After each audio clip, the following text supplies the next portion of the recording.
با دست چپ خوراک نخورید، زیرا همانا که شیطان با دست چپ خوراک میخورد.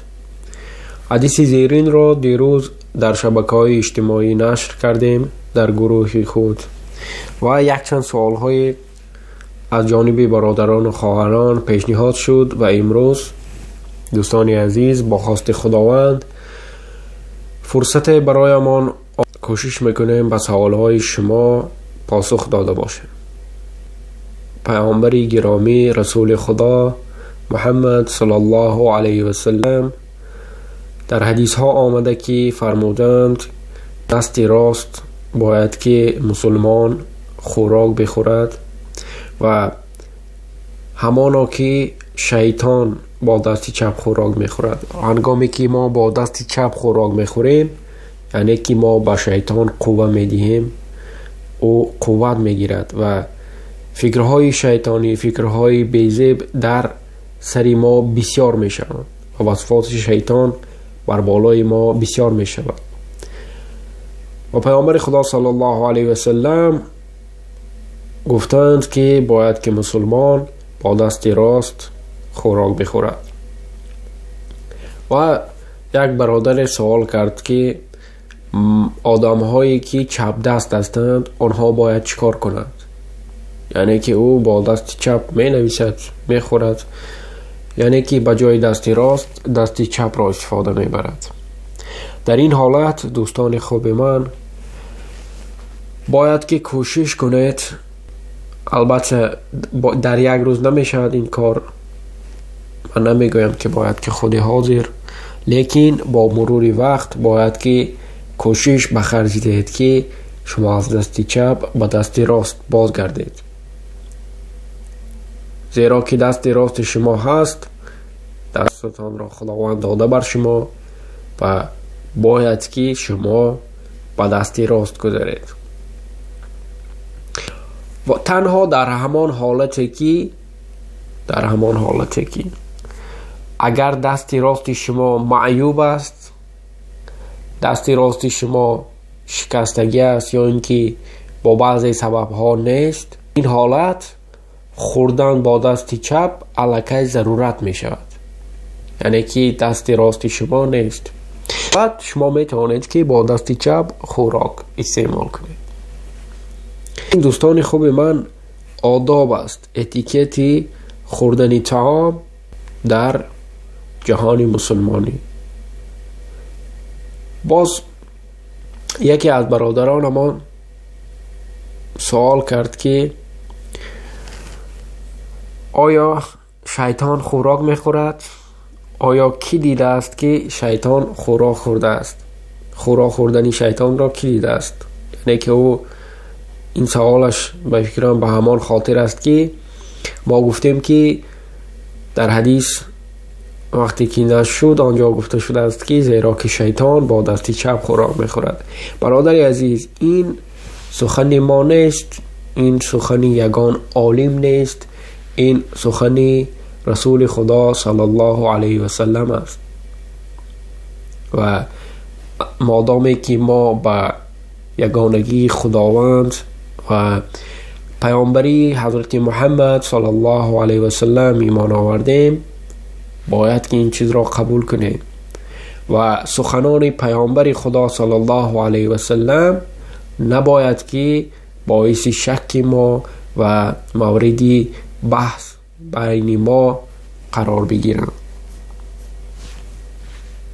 زیرا ببینید که آن چیزها، آن حدیث های زیادی که از پیامبر خدا صلی الله علیه و سلم تا به زمان ما آمده رسید که آنها را هنوز 1400 سال پیش پیامبر خدا صلی الله علیه و سلم گفته بودند، امروز الکی در زمان ترقیات، در زمان تکنیک و تکنولوژی، عالمان آن چیزهای را برآورده ایستادند، آن تحقیقات های را گذرانیده ایستادند، چیزهای را اثبات کرده ایستادند که پیامبر ما صلی الله علیه و سلم هنوز 1400 سال پیش گفته بودند. آن دم نبود این تکنیک و تکنولوژی که امروز برای ما فراهم شده.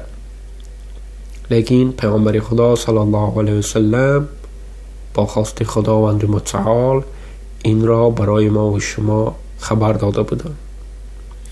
و دوستان خوب من به شما میگویم که دین مبارکی که ما داریم، دین اسلام، این تنها برای ما عبادت کردن را، نه تنها عبادت کردن را و برای راست رفتن را می آموزد. اسلام این تمام حیات ما را در بر میگیرد. شما اینجا می توانید که تمام سوالهای را که به سر شما می آید اینجا جواب خود را بگیرید. بله دوستانی، تمام مسئله ها، تمام موضوع هایی که آیدی آنها به سر شما سوال می آید، شبهه می آید، شما می توانید که در این دین مبارک جواب خود را پیدا نمایید.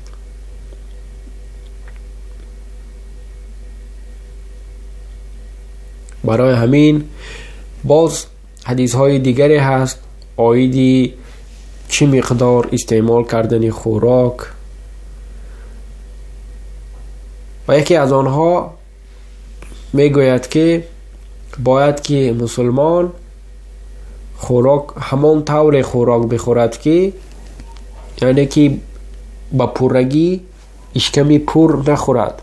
باید که یکی شکم خود خوراک بخورد، زیرا که پرخوری این باعث تنبلی می شود، باعث خواب آلودی می شود و باعث آن می شود که شما نمی توانید که باز کارهای خود را ادامه بدهید.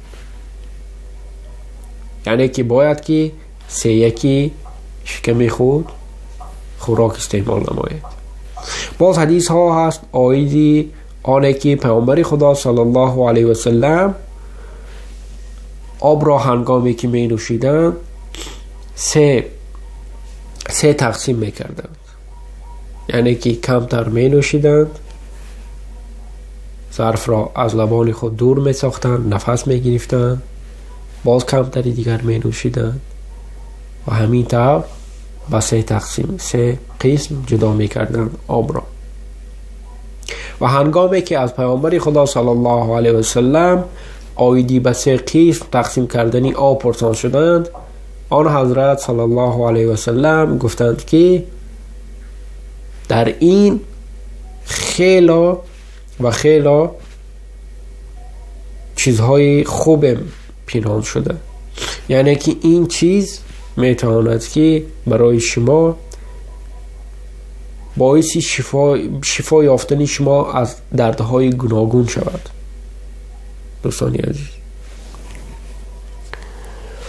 دوستان عزیز، شما میتوانید که ثبت‌های بیشتری ما را آیدی دیگر موضوع ها در شبکه ما در یوتیوب با نام برادر مسلم پیدا نمایید و اینچنین ما را در شبکه‌های اجتماعی به مانند فیسبوک، کانتکت، ادنکلاسنیکی که اونجا نیز گروه های ما با نام برادر مسلم گشاده شده است همراهی نمایید.